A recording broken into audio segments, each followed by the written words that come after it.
So we'll start with the quarterbacks, obviously. There's still three sitting there. Do they keep three? No, I think this is the year they cut one. So they run with two, and then if they have a need for one later, they'll sign one. You think?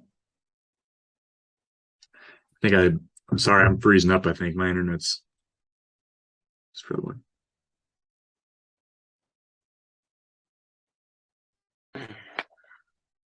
Sorry, my internet's struggling, I think.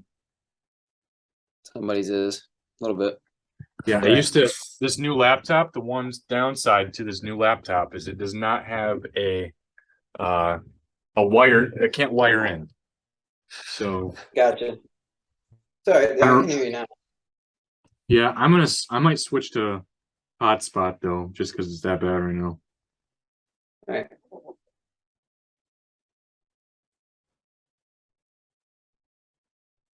Hard Knocks at 10. I promise. Oh, yeah, I'm not worried about that. I'll be able to watch the White Sox game tonight, too. It's Verlander versus. Oh, there you go. Yeah. All right, I found my hotspot here. Sweet. Hang on.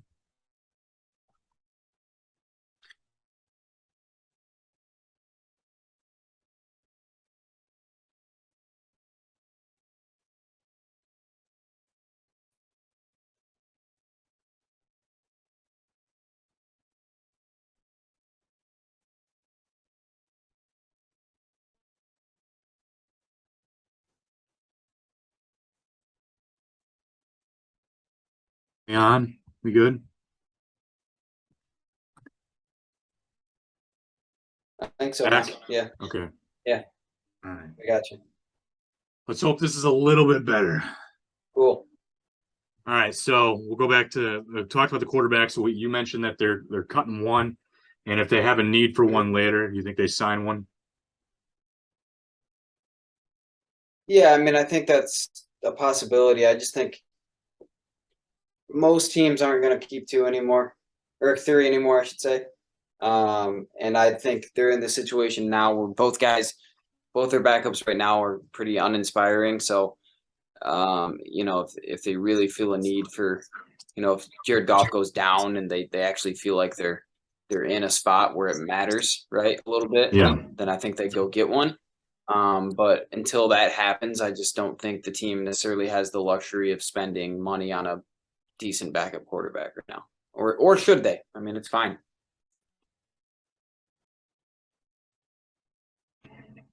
Yeah, we talked about how Brett Hundley just got released today. There's been reports of Mason Rudolph getting traded. And then I think that for sure removes Boyle just based on that preseason game. That was rough. And it wasn't great for either one of them. Obviously, Jared Goff in the first drive with the ones went right down, but we'll see how that proceeds. Yeah. Let's go to the running backs here. DeAndre Swift is a yes. Jamal Williams is a yes. And I think after that, they technically signed Craig Reynolds. Yeah, they signed Craig Reynolds last year to like a 2-year deal. So there'll probably be some kind of cap hit if they do cut him this year. He's been running as the third running back in camp most of the time. So, but the problem is I like Craig Reynolds a lot, but I kind of like the potential of some of the other guys more. Just what they can do out of the backfield more than anything. So and Reynolds doesn't. Yeah, and Reynolds doesn't contribute in special teams at all. I mean, Jamar Jefferson's a kick returner. Godwin Igwebuike is a kick returner. Justin Jackson, I like that signing. But they played him a lot as the back end running back right now, where he looks like he could be one of the first ones out. Greg Bell is out of San Diego State. He's on IR, and he'll probably be cut once he's off IR. But I think, how many running backs do you think they're running with this year?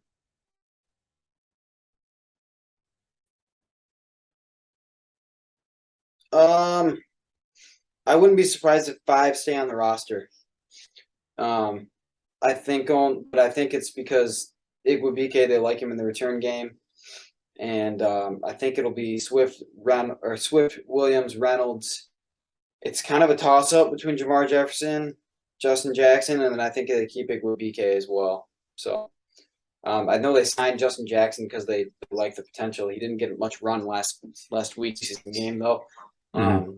So we'll see if they take a longer look at him next week or this upcoming week. Yeah, he could still be learning the playbook. Like we said, every time he Yeah. got an opportunity behind Eckler or anyone else for the Chargers for a while, he made the most of it. I think he's a career average of Yeah. 4.9 yards a carry. So those are pretty good numbers. I think they keep 4 though because they have Jason Kabinda. And so unless they remove the Okay. fullback, Yeah. unless they remove the fullback completely, I'm not sure. And I think in that situation, I think it's Swift, Williams, and I think Jamar Jefferson is still going to make it. He didn't look too great in the preseason game, No. but he offers just as much as BK does in the kick return game, and I think that's why I think Godwin's cut, and I think it's down to Reynolds and Justin Jackson for me, and I think Reynolds probably gets the edge because of the cap hit. So with Kabinda making the I don't think roster. they're going to get rid of it. I do not think they're going to get rid of Jason Kabinda by any means. He's Dan Campbell's guy. So We saw that look in the Hard Knocks. He's bought in. He bought in. yeah, he's Dan Campbell's guy. So That's a look of a man not that's too bought worried. in. Yeah. Yeah. So wide receivers absolutely layered with players. And Tom Kennedy, the former lacrosse player, went off in the preseason game for 104 yards Yeah. on 8 catches. Looked like the potential player of the game there for the Lions in the preseason game. Just reliable target, caught everything his way, except for one that he dropped on a hit. So I think the obvious is first here. DJ Shark makes it on a 1-year deal. It's pretty team friendly. Has a chance to show out and then get an extension, or test free agency. I'm on Ross St. Brown. Yeah. Back to recording. Good stuff. I'll have to figure out how to upload that later. All right. Well, that'll be fun. What was the question? Receivers? Yeah, we were in receivers, and I don't know if the last thing you said, the obvious ones are DJ Shark on a team-friendly deal, I said, with a chance to prove it or go to free agency or get an extension with the Lions. I'm on Yep. Ross Brown, went Yep. off as a rookie last year. He's obviously in. Josh Reynolds is for sure in.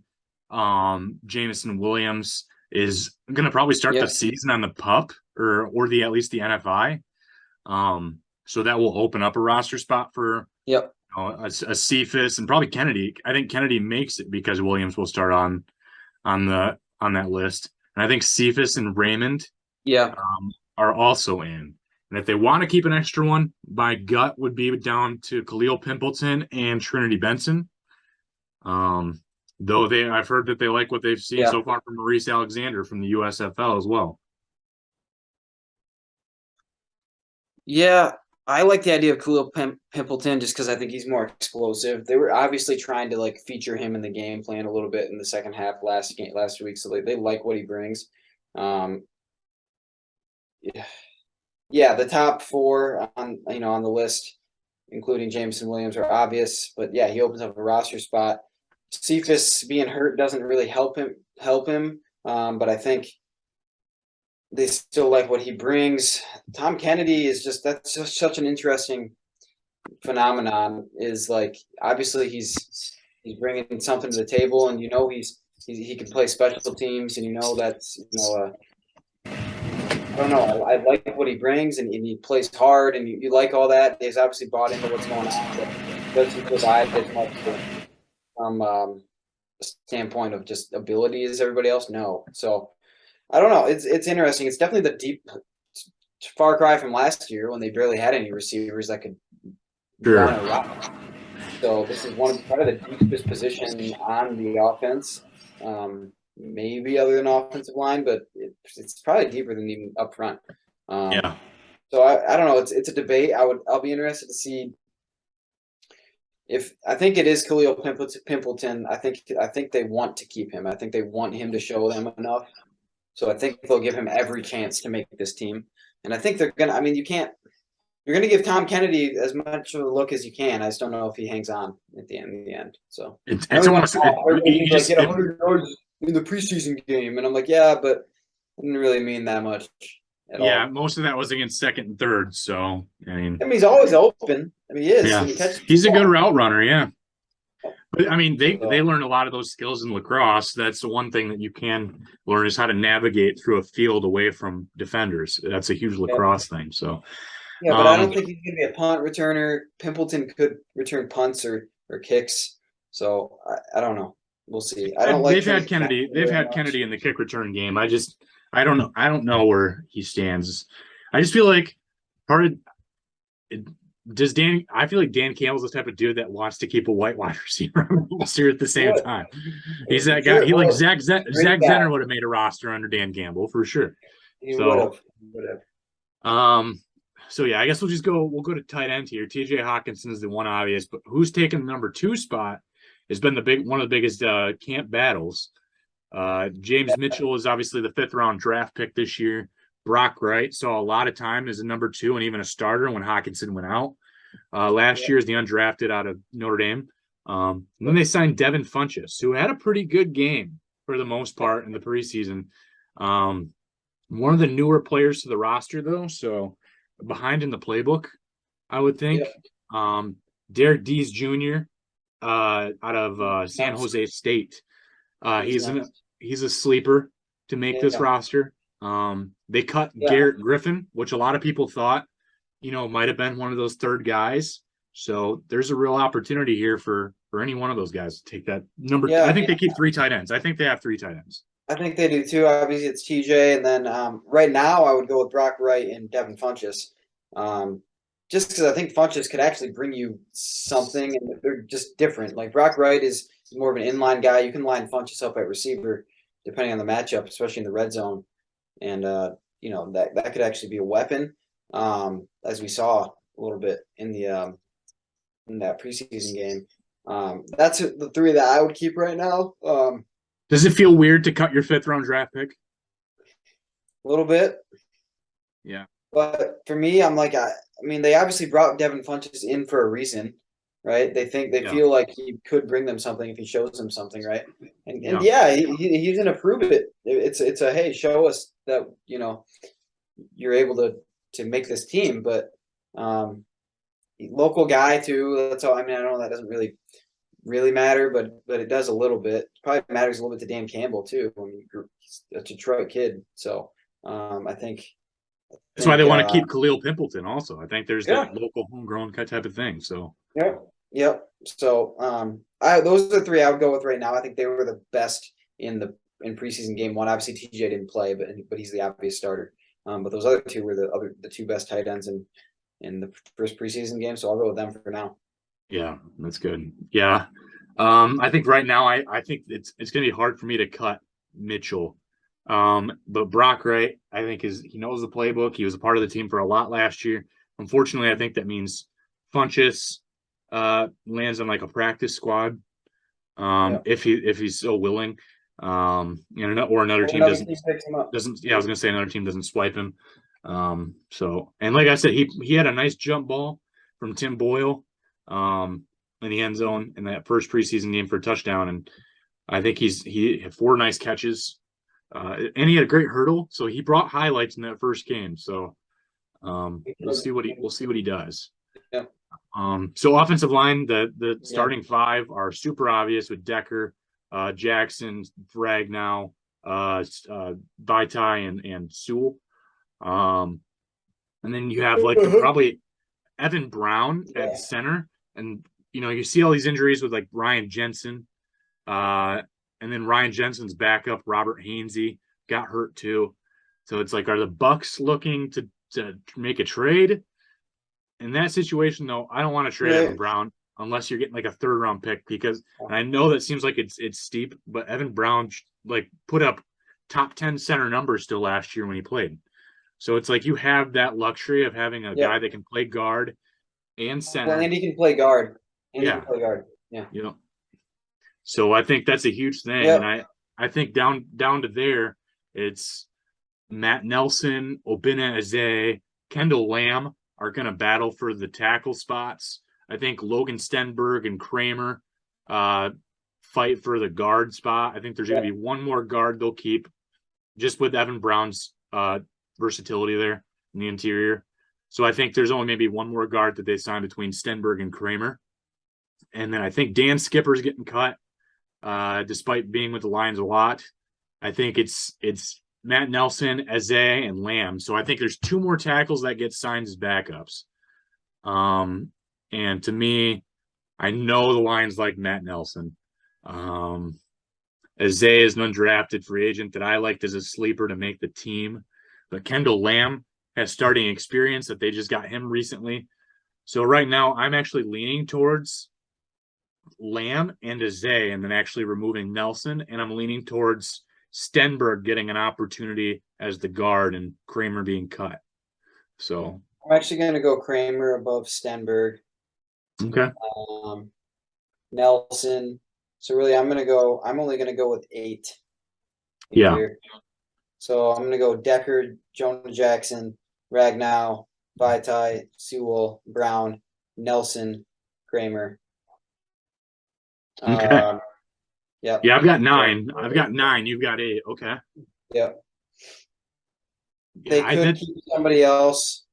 I think that probably sends two of the 10 players in the practice squad are probably offensive line. Yep. So, kickers right now, the battle is down to Siebert and Patterson. Rosas was cut 3 weeks ago. And both of those guys made all their kicks. So that's going to be a battle to keep watching to the end. Siebert got hurt, which led them to try a bunch of kickers and then get Patterson. Even cycling through Ryan Santoso last year. So it's going to be interesting. But Patterson was good in his time. Was not an accurate kicker in college, but he's been accurate so far in the NFL. I was going to say I'm leaning towards Siebert right now as well. Yeah, I mean Dan Campbell talked about him, and he even said this is at their Fan Fest thing, and because there was a question about it, and he even said that at that moment at least that Siebert was ahead. Doubting. I mean, he was the first kicker out there the other day too in the preseason game, so doubting anything's changed. Unless something's changed, then I'm gonna go with that. So. I like Siebert there too, and then Fox is the punter. Scott Daly's the long snapper. Being that there's no battle there. No battle. So we'll go to the defensive line, and who are the guys that you're taking right now on that front? Yeah, we're gonna take 6. We're gonna go Michael Brockers right now. Aleem McNeil, Onwuzurike. I'm gonna go with John Kaminsky, Demetrius Taylor. Isaiah Buggs, and then you'll take Josh Pascal as well, but he's going to be on the pup probably. Okay, was that 8? You might have taken 8 guys there. 3, 4, 5, 6. That's 7. But okay, pup, 7. One's on the pup. But one's on the pup. Did you even say Hutch? Well, he's separate. I separated the edge.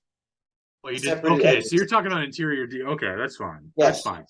I'll take that. Okay. Yeah, I think Brockers and McNeil are locks. Muzurike, he's not been super so far, so he's the guy that I need to see take a step. But I wasn't high on him out of college as a 2nd-round pick, so trying to reserve my expectations of him. Pascal's obviously being a 3 technique. He's going to probably be one of those guys that rotates in. Kaminsky looked really good in the preseason game. I saw a lot of hustle out of Kaminsky. And Buggs takes up a lot of space. I'm not taking Demetrius Taylor. I liked him. I just don't think they're going to take that many. I think they're going to kind of load up on edge, preferably, just because I think Austin Bryant, he looked really good. I rewatched that game, and Austin Bryant looked really good. And he didn't have the numbers, but he was effective on almost every snap he was in. So my count for the interior would be 1, 2, 3, 4, 5, and 6. So I got 6. Okay. And then for edge. And one's on Edge, though, a little different. Edge, I'm going to go Hutch, Charles Harris, Aquara, James Houston. I actually put Austin Bryant out here, but Okay. it's debatable. And then Romeo Aquara as well.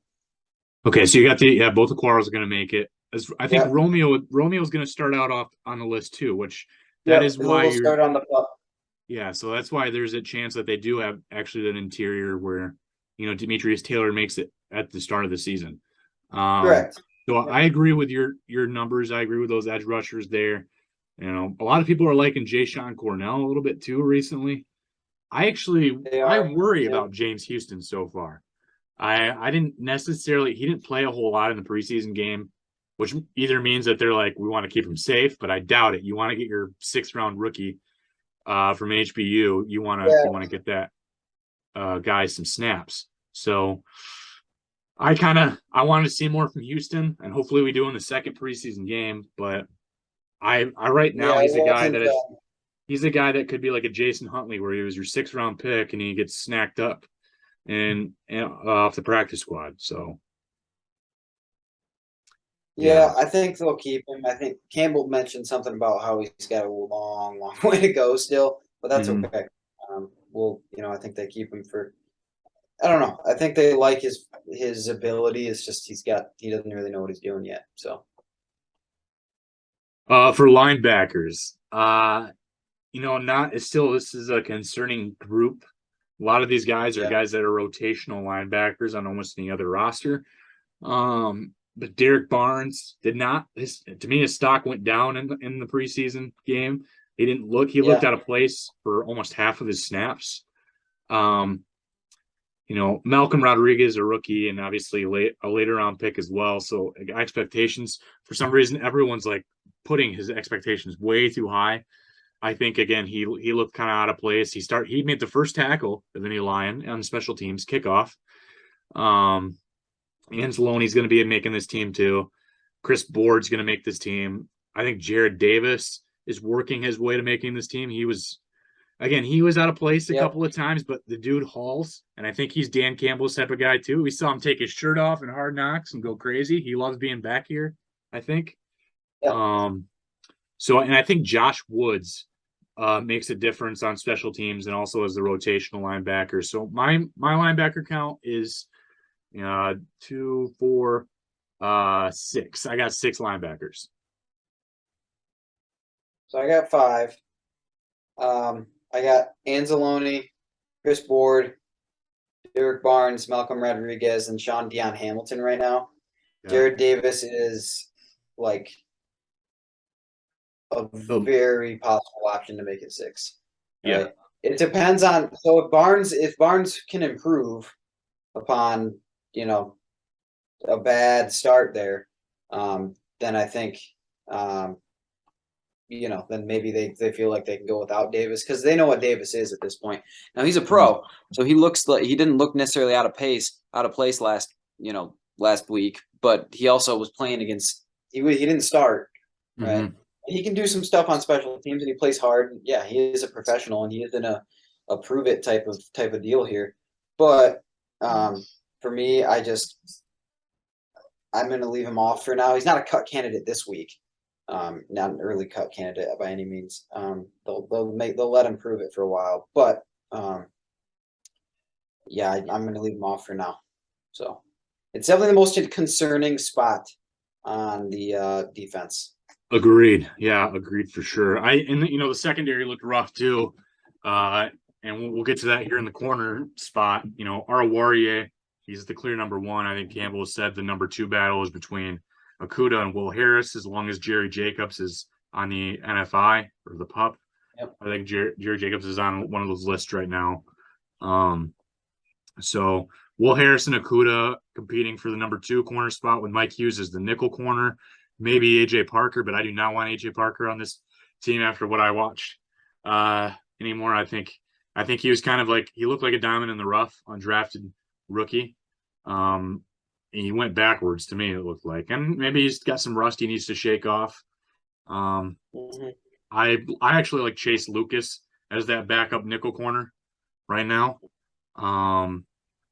So right now my corner count is Arwari, Akuda, Hughes, Harris, Melifonwu. He's a border. Some people have him as a safety too. Yeah, I put him at safety, but that's But other fine. people have Bobby Price at corner, and then also at a safety. So who knows? So I have Melifon was at corner. Chase Lucas I have making it. I actually did not hate seeing Savion Smith out there either. He wears a weird number 19, so it's kind of funny to see a number 19 out there playing corner. But Yeah. I think he's played for a while with the 49ers as a corner, so there's some experience there. But I don't think I think they don't want that many corners crowding that room unless with Jacobs out on the list they do I have sneak him in. 7, including Jacobs right now. Okay. So Yeah. I went with Oruwariye, Harris, Akuda. I do have AJ Parker on there, but he's like last on the Yeah. list right now. But I'm keep him on there right now. Jerry Jacobs, Chase Lucas is also making my team right now, and then Savion Smith as well. Nice. Cut, Bobby Price, Mike Hughes, Boswell, Mark Gilbert. Goodbye, all of those guys. So Yeah. And I don't hate Mark Gilbert either. I think he's gonna land somewhere if he gets cut, and he might be like a sure, Mike Ford situation too, where he sure. just finds himself as a nice backup somewhere else. But safety, Tracy Walker's making it, Deshaun Elliott's making it, Kirby Joseph, here's your third round pick, you better make it. After that though, Brady Breeze, Juju Hughes, I have Price there, but I think and then CJ Moore has been like a long time special teams gunner. So it's like you keep CJ Moore for his special teams contributions, which cuts probably Breeze and Hughes and Price. I don't think they keep more than 4 safeties, to be honest. I think, especially with Yeah, Melifonwu as a borderline safety corner. yeah, I've got him with 4. I mean, that's including Melifonwu. So I got Walker, Deshaun Elliott, Kirby Joseph, and Melifonwu. Okay. They liked Kirby Joseph in the. I mean, Dan Campbell was talking yesterday, I think it was, and they liked what Kirby Joseph did a lot. So, yeah, I think he looked good in Illinois. There was some concerning plays of him in the preseason, but again, a rookie still trying to figure out the NFL speed. Lot. I think third round pressure, maybe not so much. I'm just trying to think of reasons why there was a little bit of a struggle for him. So well, first game out, they all struggled, and it could have been just somebody else screwing up too. You never know. So that's I'm true. more concerned. I am much more concerned about the corners than I am about the safeties, and I am wildly concerned about the linebackers because they can't do anything right, and some of it's inexperience, and some of it's lack of ability. And Anzalone didn't play, and he is unfortunately probably their best linebacker right now. So that's part of it as well. Well, I feel better about your picks after you also have Chase Lucas making this roster and James Houston making it. Because I'm like, if you're like, those are other guys that are borderline guys, but you have James Mitchell off this roster. If he drafts 3 guys that are practice squad or cut, that's not a good draft. Well, I like Chase Lucas. I think he's got a chance. I thought his stock dropped a lot. I had him as a third round corner. I think he stayed another year and his stock dropped a little bit. But the year before that, I actually had him as a third round grade. And he chose to come back, and then he fell to like the 7th. So, which is that's fine. Yeah, if he ends feels up like a steal. round player, well, that's a big steal. That's great. So yeah. So yeah.